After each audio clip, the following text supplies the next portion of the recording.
Every year, the HACR Symposium gathers together the most influential diversity stakeholders dedicated to Hispanic inclusion in corporate America today. Hispanic leaders, Fortune 500 executives, ERG leaders, and diversity and human resource professionals all gather for this one-of-a-kind experience. Immerse yourself in exclusive seminars and networking events hosted by a hand-picked group of influencers, leading executives, and elite Fortune 500 CEOs. Come grow with us as a professional, and come join our ever-expanding community.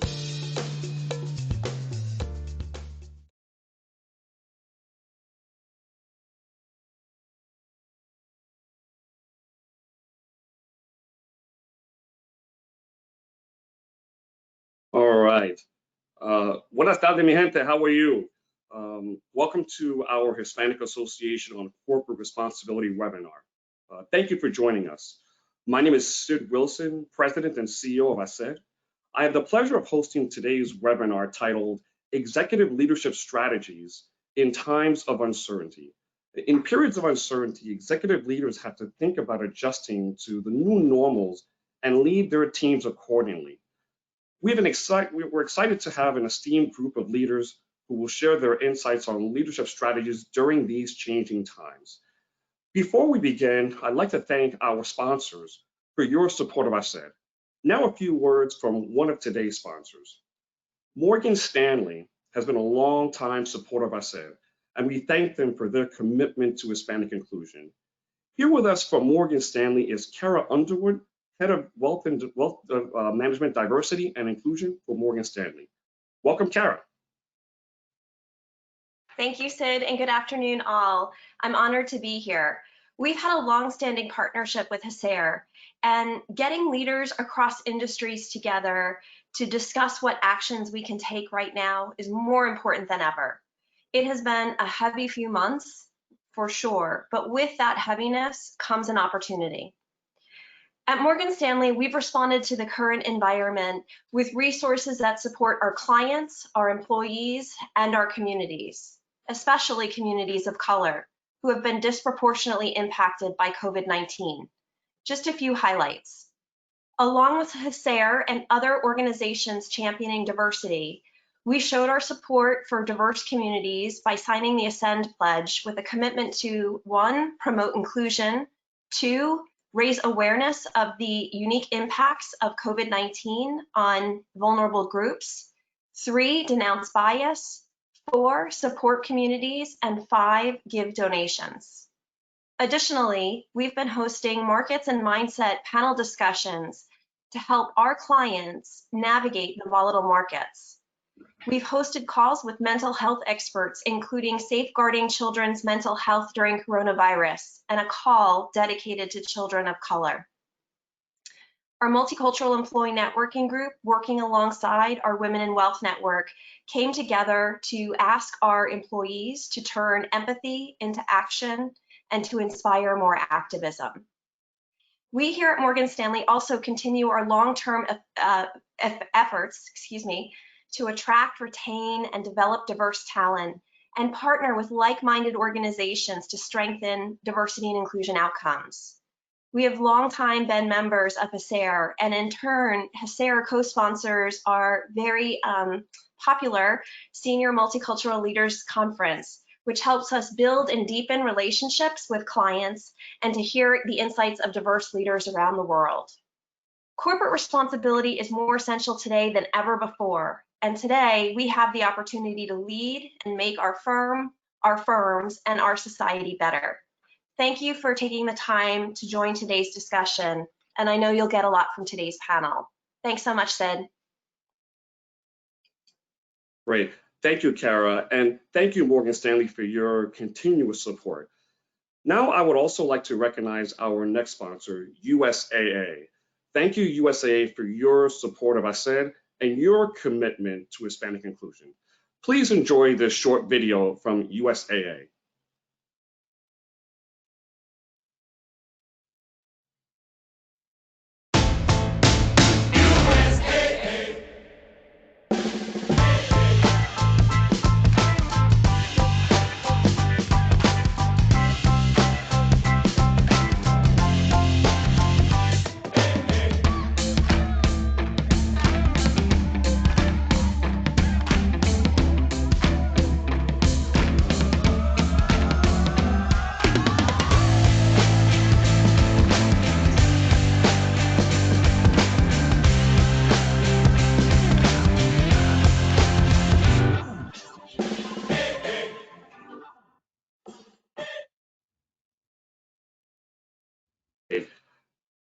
Thank you so much to USAA and to Morgan Stanley for sponsoring today's webinar and your continued support for not only Hispanic inclusion, but overall diversity and inclusion.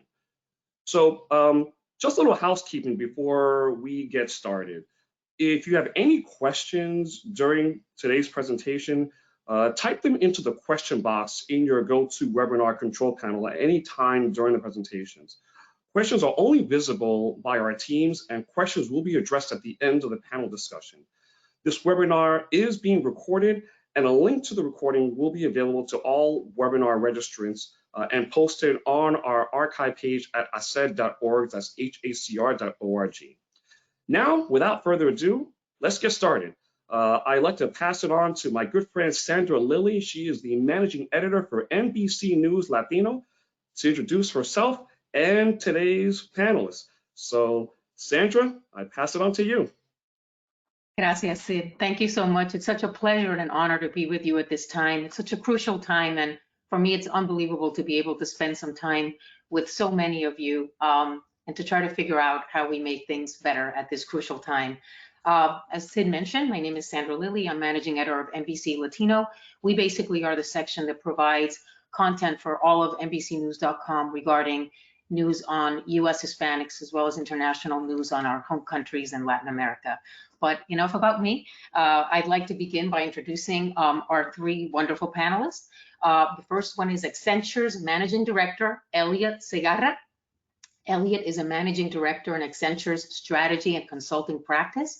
While at Accenture, Elliott has applied over 20 years of operations experience delivering large-scale supply chain transformation and service strategy capabilities to major energy, chemicals, and natural resources clients. He's an active and present leader in driving the professional development of the next generation of leaders at Accenture, and he serves as a mentor to many up-and-coming leaders and is the national lead for the Hispanic American Employee Resource Group. Welcome, Elliott. Thank you so much for being with us. Next, we have Morgan Stanley's Managing Director, Ileana Musa. She is the co-head of International Wealth Management and the head of International Banking and Lending.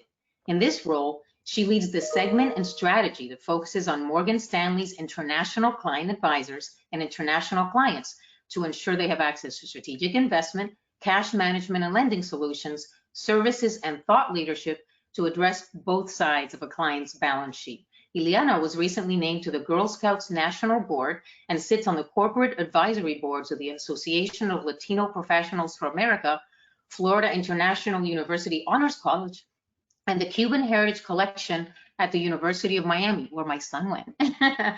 She was recognized to the 2019 Makers Class of Morgan Stanley Wealth Management, and last year, Latino Justice recognized Ileana with the 2019 Latina Trailblazer Award, honoring her professional and personal achievements in opening doors and new opportunities for Latinas. Congratulations on that, and welcome. And last, but certainly not least, please welcome UPS's Senior Vice President, Willie Rivero. Willie is the Vice President of UPS's Automotive Fleet Maintenance and Engineering. He has been a senior executive staff member since 2008, with over 30 years of experience in the automotive industry, and has held a broad range of job assignments throughout the US during his long career with UPS. He's involved in the communities he lives in and serves as a board member of the Latin American Association of Georgia as the vice chair. Welcome, Willie, and I'm so glad to be with such an impressive group of people. So we're just going to dig right in, and I'm going to start with the first question because I'm sure people will want to jump in and have a lot to say. I'm going to put Willie on the spot first. Willie, can you talk about your experience in managing the current uncertainties, including pandemic, racial inequality, and business disruptions? Sandra, thank you. What a great question. Business disruptions have not been new. They've been happening for some time. But never before have we seen the rapid pace of change driven by this COVID-19 pandemic. The last 4 months, in particular the last quarter, 3 months, have had major changes in customer behaviors, which makes the competitive advantage and competitive landscaping much more difficult. Although we've had a lot of experience with natural disasters as well as hurricanes, tornadoes, and of course, you know, we have our annual Christmas holiday peak season. which we bring on 100,000 temporary employees for 6 weeks of delivery because of our volume levels are so high. We have not seen 3 months worth of peak seasons ever before. So we're going into uncharted territory. And for us, it's really simple. It's trying to understand the uncontrollable. It's very uncomfortable, but my job is, as a leader, is to move our people from the uncontrollable to the controllable. The system has changed. We don't know what that looks like, so we know we're going to see some challenges in the future. But control the controllable. Do what you can do with your business. We can't control government regulations, state and local laws, but there's a lot we can do inside our business. And your people need to understand there's going to be challenges ahead. And by doing that and rapidly and agilely moving fast, you're going to have advantages in this environment. Most people think of it as a disadvantage, but some of us think of it as an opportunity to gain more business if you do it right. So it really comes down, if you summarize it, into 3 strategies that we have. And it's 6 powerful words: customer first, people led, innovation driven. First of all, you got to understand that you got to put your customer first. Understanding your customer needs, and especially what they value in this environment, is crucial to your strategy and your vision of what you're going to do in the next 6 months. And that means that you have to understand the customer experience. So from the perspective of how well you're doing, I give you some examples of, just recently went to a restaurant with my family after sitting at home for 3 months. The experience of your favorite restaurants because of the COVID-19 is different. The menus are different. The service is different. The environment is different. And so you always look to that customer experience. And I said to my wife, it doesn't feel the same going to a restaurant, and one that we are very comfortable with as it is today. You take a look at nonprofits. Many of the nonprofits, which I'm a part of that board member piece, they struggle with fundraising when we don't have galas and we can't have gathering. So how do you continue to work for funding when all that has changed? Very challenging. And lastly, I think it's the people side of it that's really important. So for us, we've had people really don't know that you care until you show them that you care. So it's not telling them that you care, it's showing them that you care. And I think it's important that we look at connecting with our people about what's happening in their life. They've been disrupted as well. So we have health checks with our office personnel just to talk about how they're doing and their family are doing. And really not talking much about business, but getting to know them and understanding what are their struggles, to know that we're in this together. These are critical times for us, and having your people with you and knowing that they follow and they're with you in this environment is going to be very successful opportunities for you in your business. And lastly, I'd say resource groups. So at UPS, we have Crecer, which is our employee resource group. They are an amazing group, and they have done great things. So this Friday, we scheduled a cooking class via video to keep that group together. And many of the executives join in order to make sure that they know that they are important in the vision as we move forward. And lastly, I'll say a little bit about the racial inequality. It really makes me sad and angry and ashamed to see how people treat each other with hate and contempt, and we see it in the news. So we turn to ourselves, to our values, and it's important for us to know that knowledge has responsibility. So when you see something that is wrong, or you have to speak up and take action, none of us are safe until all of us are safe.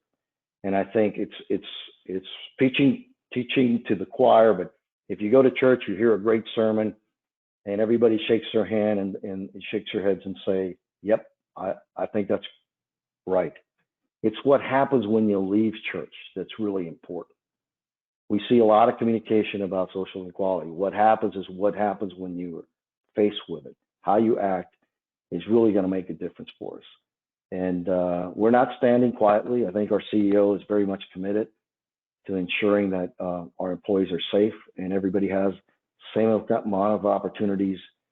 And we're not going to be on the sidelines for this one. So I think that's enough. I can talk to this for a long time because I think I'm really passionate about it. But for us, that strategy is 6 words. Just remember, customer first, employee led, or people led, and innovation driven is going to be the success as we get through this thing. Thank you so much, Willie. That was really inspiring, and I love the cooking class. What a great idea. I'm now going to put Elliott on the hot seat with actually a wonderful question, applies to all of you. But as executives, what's your leadership philosophy, Elliott, when you lead during this period of incredible uncertainty? Yeah, no, I'm going to build off what Willie had said, and kind of moving from the uncontrollable to the controllable can create a lot of anxiety. And in terms of a leadership philosophy, I look at it three aspects. One, you have to be transparent, right? This whole old adage of no news is good news in time of uncertainty is not a good strategy. So I think over communication is going to be key, not only to our people, but also to our clients and customers.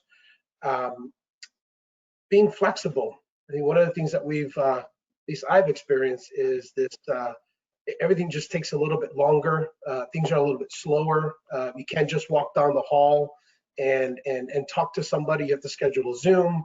And so, we have to be flexible that, the pace that we may be used to operating, we may have to just, manage those expectations and just learn to build some flexibility into the day. And then the last piece is around empathy. I think, one of the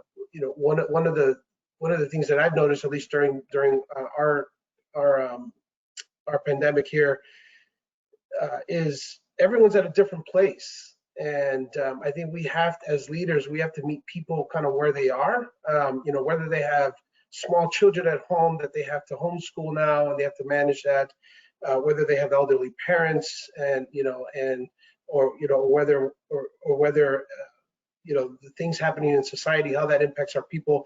We have to listen first, right? And be there for our people and for our clients.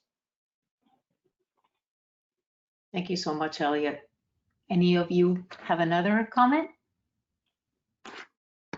Sure, I'll add. Sandra, thank you. And good afternoon, everyone. Buenas tardes. Thank you to HACR for hosting the session. Incredibly proud of our partnership at Morgan Stanley with HACR over many, many years. And Sandra, it's such an important topic. And I want to add, in terms of philosophy, when we all go through unprecedented times and really times of crisis that we've seen over the last 90 days, there's one thing which is to manage a crisis, and there's a very different aspect to the work, which is leading at a time of crisis. And so, as we all collectively think about what we can do in order to stay on our front foot and not just accept what's happening around us, but really adapt. How do we adapt and move forward?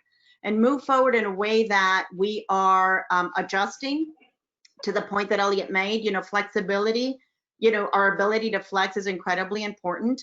But in order to serve clients, which is the point that Willie shared, we're living and have lived through very unprecedented times. We have to really anchor on our employees, and having a philosophy of empathy and compassion, I find, is incredibly important, because taking care of your people is what enables you to then take care of your clients, number one and foremost. And so, I think we can all speak to what our companies have done. Morgan Stanley has put together an enormous amount of resources very quickly, being very nimble to make sure that employees knew we were thinking about them first and foremost. And I think it's been interesting, we're now all in our homes. We're all in home offices. I'm actually in my daughter's playroom.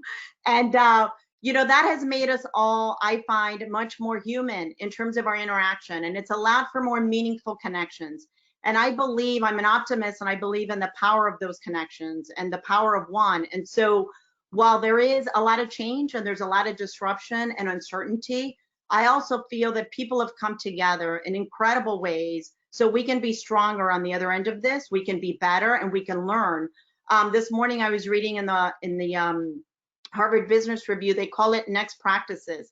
How do you embrace your best practices in the current environment while you continue to learn and adapt on what the next practices need need to be so we can all continue to evolve. So this whole notion of compassion and evolution, I think, are key in terms of, you know, my philosophy of leadership, and I think many of us share this, is servant leadership. And at a time like this, serving others, enabling others, being compassionate around others really gives you the foundation of your DNA to then be able to do so much more for everybody else. Ileana, I have a follow-up for you on that. When you were talking about executive decisions, how do you balance making these executive decisions in this sort of a charted territory, right? Like we say, tierra incognita, and holding off on making an important decision which could impact competitiveness due to the uncertainty? Yes, it's you know, we're all juggling a lot of balls in the air because we need to take care of ourselves. We need to, we'll talk about that a little bit more. We need to take care of our people, and by people, it's really the people in our homes, because we're doing that day to day while we are thinking about the business and what we lead in the companies that we work for. And so I think it's been interesting as it relates to decision making, that at a time like this, decentralization is really important. And in order to decentralize some of the decisions you need to make, you need to trust your people, because you're no longer, you know, sitting next to them, you're no longer sitting across from them. And so this whole notion of trust becomes really important in enabling the teams that you lead to trust that they are going to, number one, own the work, deliver results, and continue to stay focused on the priorities. And we have certainly seen an increase in productivity. And so again, it just highlights it, you know, if you have the right culture and you empower your people and you enable them with the resources and the support that you need, you can really continue to move. And we're incredibly proud of that at Morgan Stanley, the scale, the technology, the platform, to continue to not skip a beat in catering to the businesses, the priorities and the opportunities important. Now, we're all faced with decisions that are unexpected that we now have to make. And so I always say, make sure you have that roadmap in place on how you're going to make those decisions, because at a time of crisis, you know, the adrenaline kicks in and you don't, you know, the physical takes over, and you want to make sure that you can default on a well thought out plan and a framework by which you're making those decisions. So what are the things that are important in terms of thinking through those decision points? Number one, solicit different points of view. This gets to collaboration and inclusion. Again, going back to what have we learned as we go through this phase is the power of inclusion, having different points of view, bringing other people to the table. So never underestimate the benefit of tapping the network, tapping your board of directors, tapping experts in your company. Number two, use data. I always say ground yourself in the numbers. So, you know, being scientific and factual about the decisions you need to make really, really helps. And then balancing the emotion and the empathy. There's a lot of emotion right now. We're all trying to be compassionate, but to your point, we need to continue to execute. And so we need to execute and run that concurrently while we're taking care of our people. And then the final point is we have to be flexible. So even if we're moving in a direction, we have conviction around a decision we need to make, we need to understand that potentially we may have to pivot. So having that flexible mindset to be able to, you know, to turn and go in a different direction is really part of the equation in this environment. That's fantastic. Thank you. Willie, anything to add on that? Sure. I mean, great points. And I would say with that flexibility piece, we call it agility. Companies that are agile. So the advantages in this environment are, you know, most companies that are smaller, to Ileana's decentralization, they make decisions much quicker, which means they are able to capture some of the market trends much quicker than larger organizations, which turn very slowly. So having a large organization become very agile is such a pivotal point in this environment. And I would say, and that's really driven by ensuring that the customer is first. Understanding those customer experience and what they need in this environment and how do they get product services to their customers provides a unique opportunity. But I would say that in this environment, most people are cash dependent. So major purchasing, buildings, equipment, etc., are something they're putting behind because they're uncertain.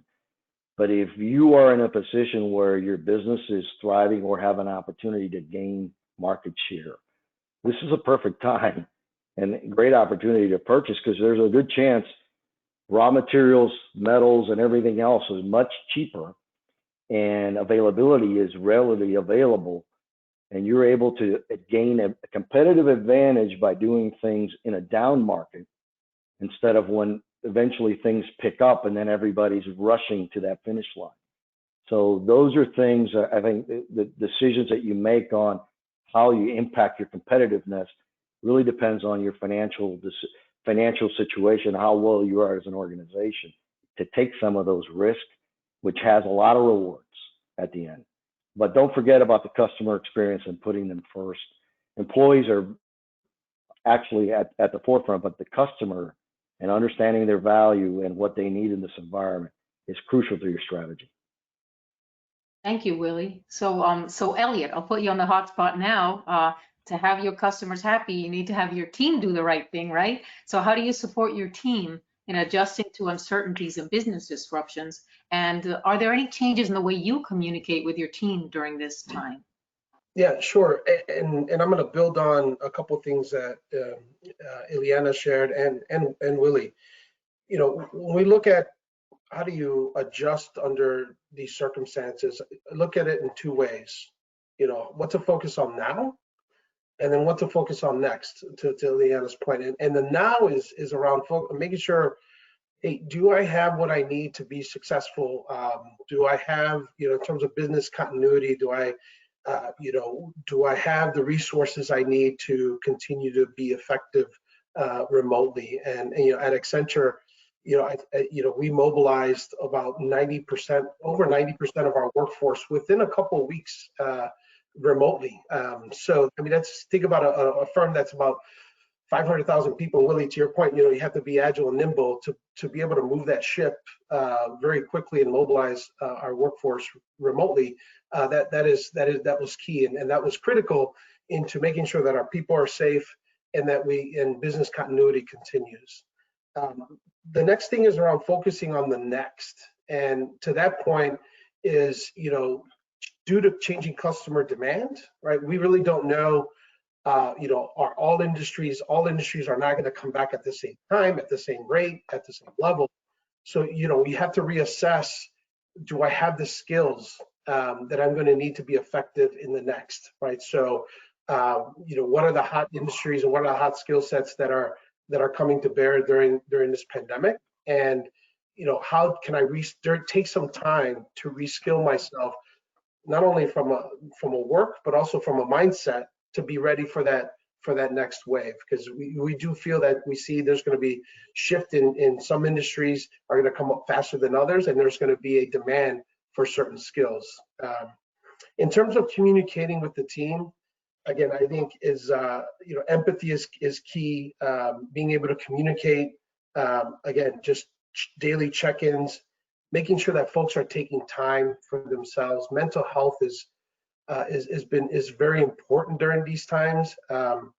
You know, I personally, you know, we tend to burn the candle at both ends. And when you say, you know, work from home is changing to living from work, right? We have to we have to make sure we create those boundaries, that we can create that space for mental breathers. And so, you know, it's something that you typically don't think about, where business as usual, but I think taking time, beginning, end of meetings, checking in on people, to making sure that they're taking the time to refresh, because again, this economy will rebound, and we have to make sure that folks are prepared and not burned out when we need them most.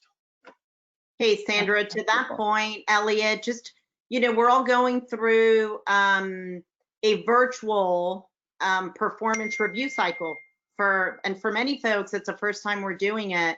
And I would just like to build on what you shared in terms of, you know, I think small talk is big these days, because taking the time to check in on folks and then sharing our personal stories of what those challenges look like really helps, you know, teams connect, because they understand we're all going through it together. You know, when your child walks into your office, or the connectivity doesn't work, or the dog is barking. I mean, these are all, again, we're trying to keep a corporate setting within our homes, and that's a challenge. And so using the opportunity to connect with employees as we're talking about performance, to recalibrate goals, understanding how do we measure success in this environment. Again, to the point on flexibility. We have to all be willing to have that conversation and hear from the employees their thoughts on the way they think, because I don't think so much it's the what, but the how. Like, you could be focused on the same goal, but you may go at it differently. You may measure it differently. And so having that collaborative process to make sure that employees feel heard as you're going through this year becomes incredibly important. That's so important that you said that, especially I love what Elliott said about living from work. I think we can all relate to that. So Willie, since you guys are leaders, what is the skill set, the leadership skill set that is most valuable during this time of uncertainty? I mean, you're juggling so many things, but what's one thing you can point to? That's a great question, and I think Elliott hit it best. What's next? So, I mean, clear vision for me is so important in this time. It gives you the ability to understand where the ball, and when I say everybody knows what's happening today, but where that ball, whether the industry, the customers, where that's going to be tomorrow, is really going to position you to be very successful or not so successful. So whether you're in industry, business, whatever you do, product or services, understanding what's ahead is critical, and having a vision as a leader of what that looks like. And it's, I see it as, from a football analogy, it's developing the ability to see the entire field, not just the person with the ball. When you can see that whole field and then understand where do you move this business to execute on opportunities that are given to you by this pandemic. And that makes you agile. We talked about agility. It's very important, because then you can turn on a dime and you can make decisions quickly. And many people are concerned about having 100% product or service. In this environment, if you have an 85+% product or service, you're going to be in a position to take advantage of some of that consumer opportunities that you haven't had before. And the other 10 or 15%, you can work with your customers to get better products or services, but making those decisions instead of waiting for everybody else to make a decision will get you in a much better place, I think. So having that vision to see that, and it's the ability not to just see in front of you, it's the ability to see around the corners of what can happen when you make those decisions.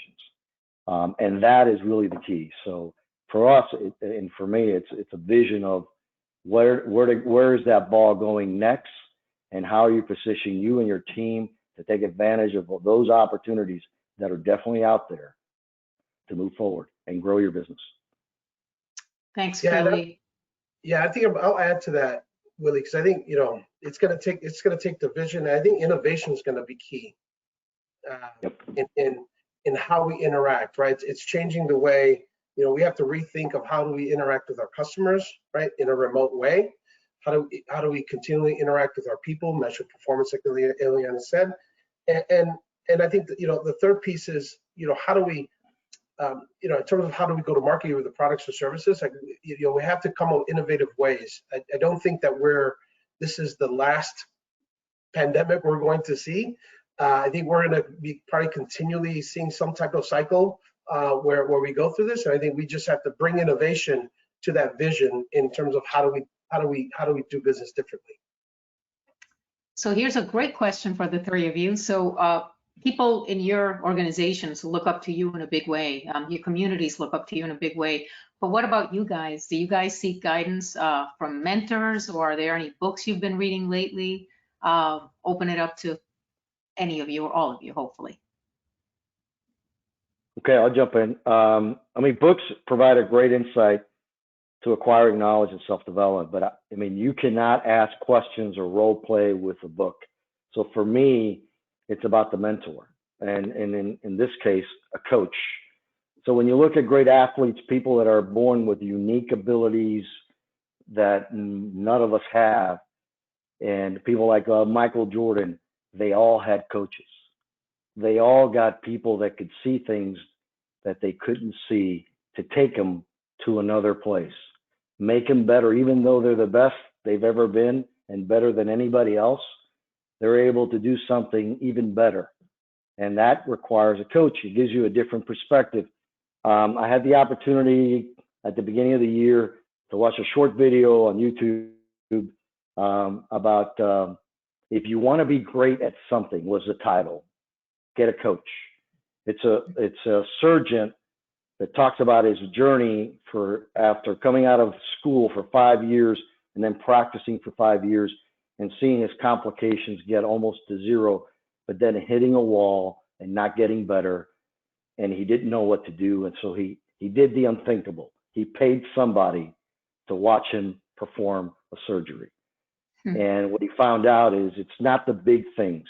It's the many little things. It's the lighting. It's how you hold your elbows in instead of out when you're operating that makes the difference to being a better surgeon. Surgeons, presidents, you name it. I'm a firm believer that if you want to get better at what you're doing personally, you need a coach. Anyone else, Ileana? Sure. A few thoughts. First is at the individual level, the art of conversation is so important for us to engage in conversation during these times. Our company has put out a number of resources, very valuable, to just ground everyone and become better educated, as we went through and seeing the social unrest. And it's been just remarkable to see that in spite of everything that we do, we're close to our diversity efforts. I think we can all say that we're very connected to these efforts and work. There's always more to learn. And so, taking the opportunity to watch a film, to read an article. I'm going through those resources every single week, and I'm bringing it into my home, which I think is the other thing. I have a 7-year-old daughter, and I would have thought those conversations would have happened later on. They're happening now. And it's very real, and we're bringing it to her level to bring everybody to the conversation. And then within our communities, we also need to have conversations. I think we can't assume that everybody gets it. And there's incredible power in having dialogue, even if you have a different point of view. And so going back to the point of compassion and empathy, we need to have the courage to say, let's have a conversation. We're not going to judge each other, but let's hear each other's point of views as it relates to the work ahead. And then finally, I would say your values. You might say, well, how do you, you're getting guidance, but I do believe that your core values in a company is the foundation of your culture, and that's your DNA. That's what you're going to resort to at times like these. And so going back to the foundation of your company, in our case, Morgan Stanley, 1935, the commitment to community. If we all talk about the values of leading with exceptional ideas, putting client first, giving back to our communities, and you see the way people are operating, the hours you're putting in, there's an immense sense of responsibility, and I feel that our culture and our values are carrying us through. Thank you. And Elliott, the only thing I'll just add, I think those very similar points, self-learning and just taking action, right? I think it's something, our environment is different than today than what it was maybe 4 years ago. And I think there's a commitment to taking action, right? And it's either through learning, through community efforts, or just through listening and having conversations. But yeah, and then the other thing I get just through some meditation. So sometimes quiet space is good too for the soul, and sometimes ideas come in when things are most quiet. So that's fantastic. As someone who works in a newsroom, quiet is really nice. I'm going to ask one last question before we open it up. We've had some wonderful questions come in, so I want to give time for that. But how do you get buy-in from your team when you're pivoting? It's, people are used to doing something a certain way, and then, you're sort of the leader doing the pivot. And how do you get your colleagues and employees to follow you on that? I think inviting individuals to the conversation is important. Getting folks' point of view. You can set a vision around, your aspirations, getting everybody aligned. I always say you don't need to ultimately all agree, but you need to all align in delivering against any one goal or priority. But being part of the process makes a difference.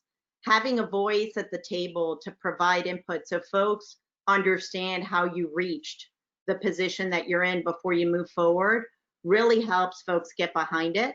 And also sharing the role that the team will play in success, right? The successful execution of any strategy, of any idea, can't possibly ever be done effectively without the people.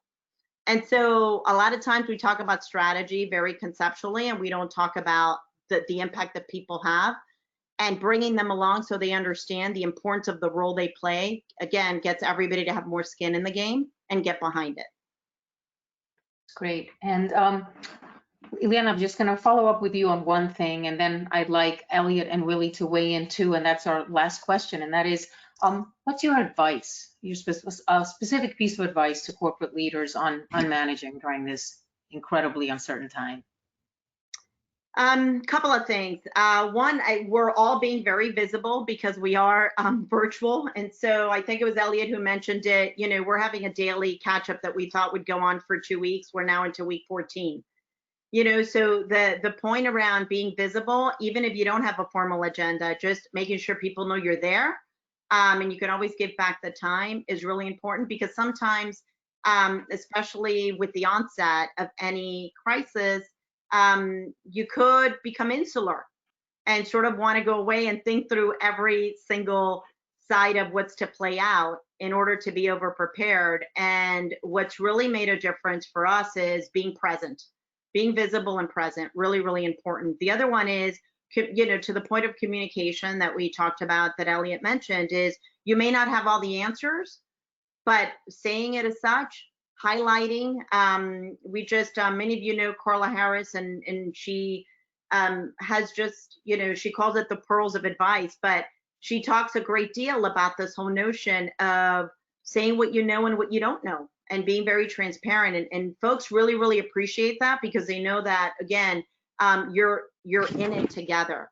And then, you know, the point of action, whether you're giving back as it relates to your time, your expertise, your community, it's incredibly empowering to mobilize yourself and focus on something you can do, something you can own, and impact you are able to have during times like this. It helps carry you through. And so thinking through where your talents are and where you can give back and really get your ideas, get that energy and channel it in a way that you can have a positive impact really makes a difference, not just for you, your mental wellness, but also your team. Talking through your team on what they're doing and bringing everybody along really makes a difference. And lastly, your reservoir.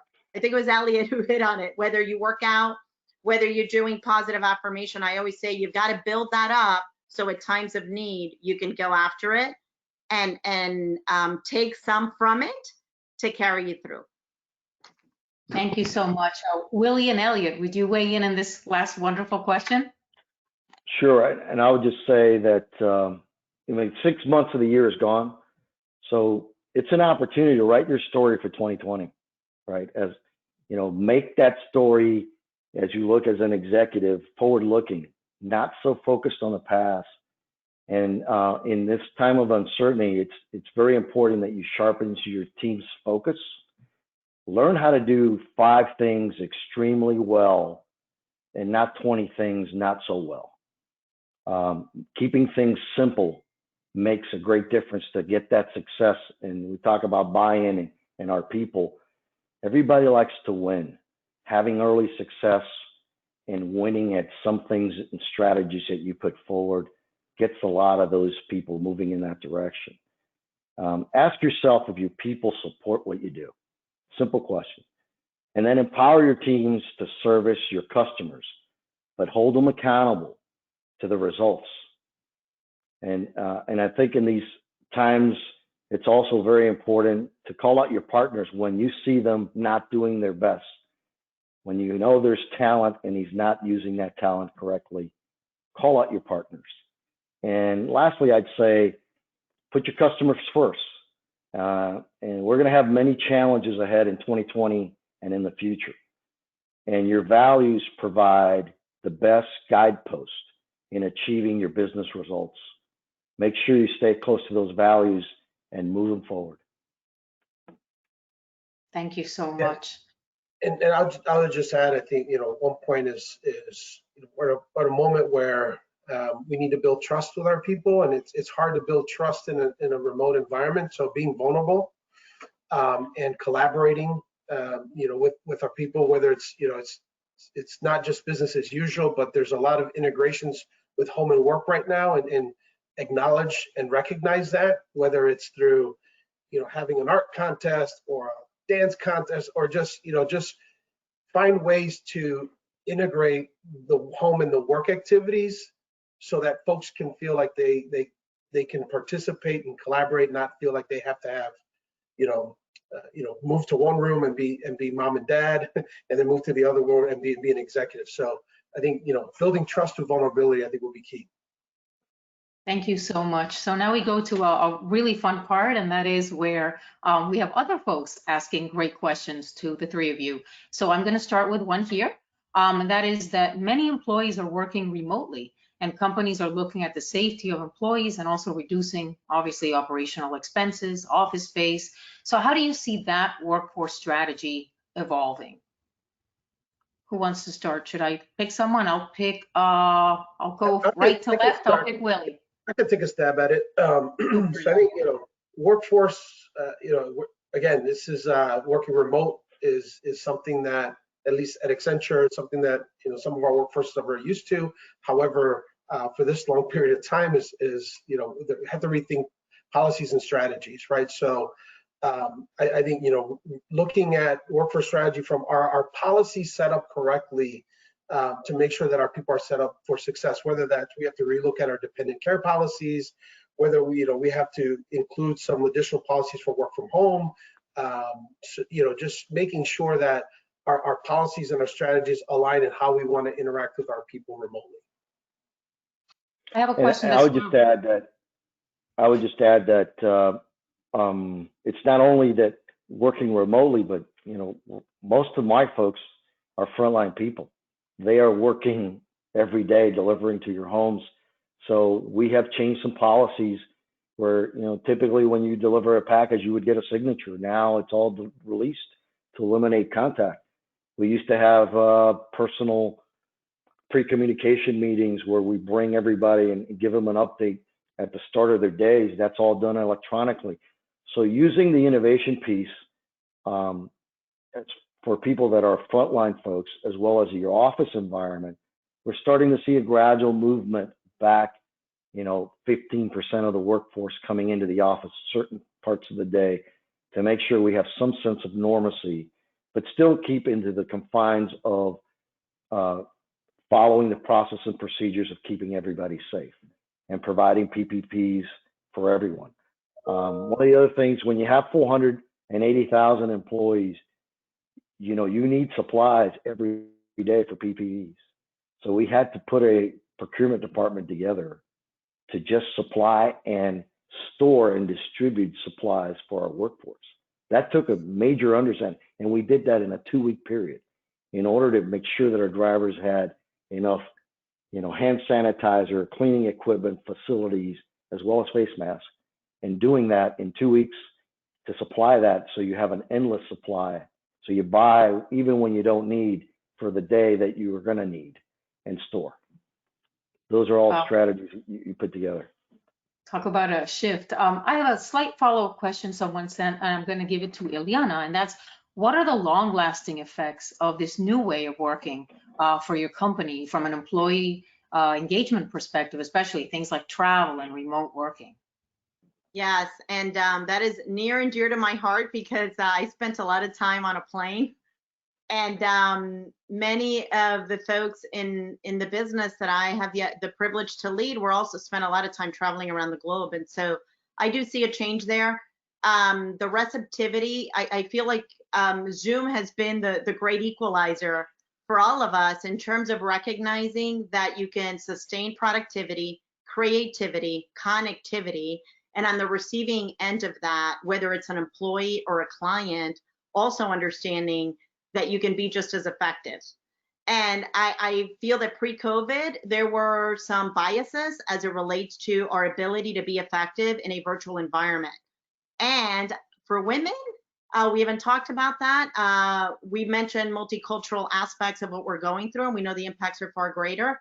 I also think over time, this will be incredibly impactful for women who have been trying to, integrate work and life and having greater flexibility, where we had very prescribed views, not me personally, I think as an industry, as it relates to what is the optimal setup to be successful. And so I do see, the travel evolving, where folks will use virtual remoting technology to be able to accomplish the same thing without having to be doing as much travel. And so it will evolve. It's continuing to evolve, but all of the companies are thinking about that. One of you mentioned real estate. That's the other. I read a lot about that. Many companies across all sectors are thinking about how much of a footprint do they need, understanding that over time, there will always potentially be more folks remoting than we've had in the past.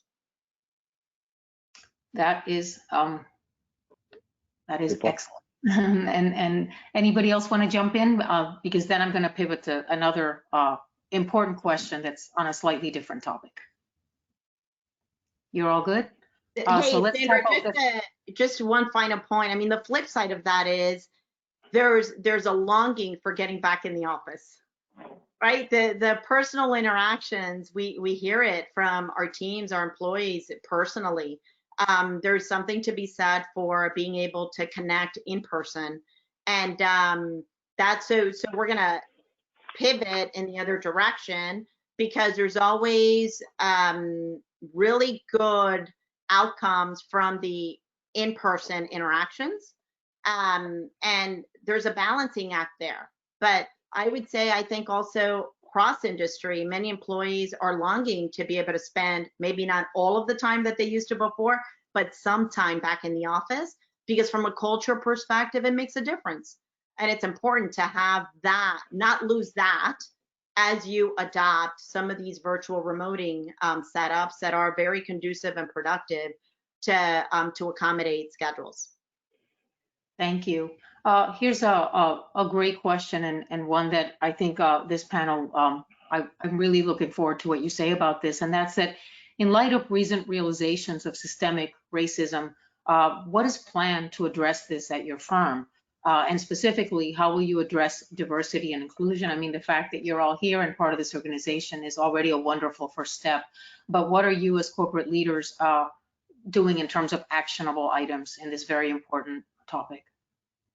Do you want to start? Willie, pick you. Okay, so diversity and inclusion, we have a committee.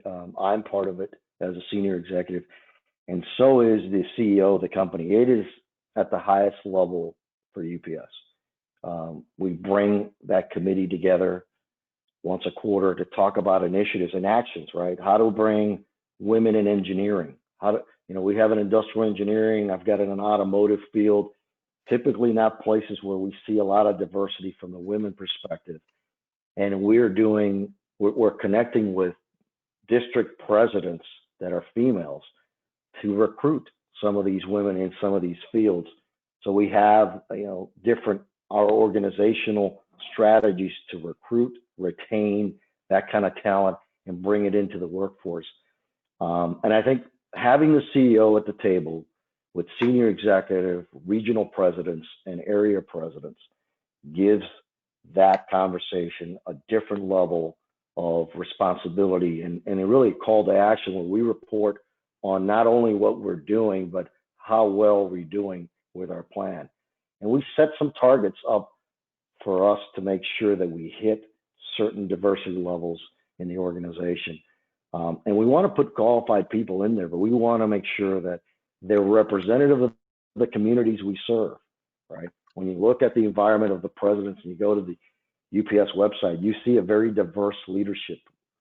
We have a Hispanic, Juan Perez, which are information officer, head of human resources, a female.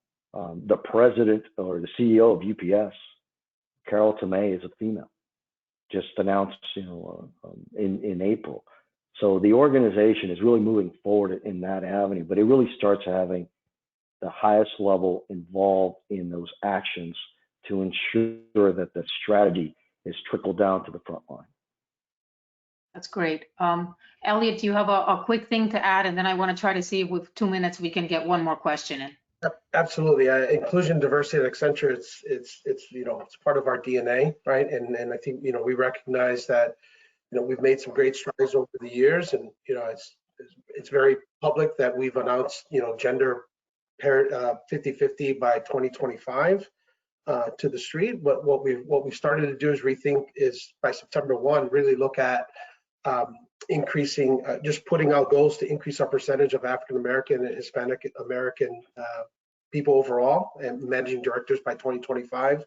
We're adding new trainings to help our people identify, speak up, and report racism. So unconscious bias is not being an anti-racist. So there's a difference, and so we're looking at our training, how to equip our people with the resources to train. And then, working both locally and nationally, partnering with community organizations to support organizations that drive the cause. And so, very proud of the work that and the commitment that Accenture has towards these efforts.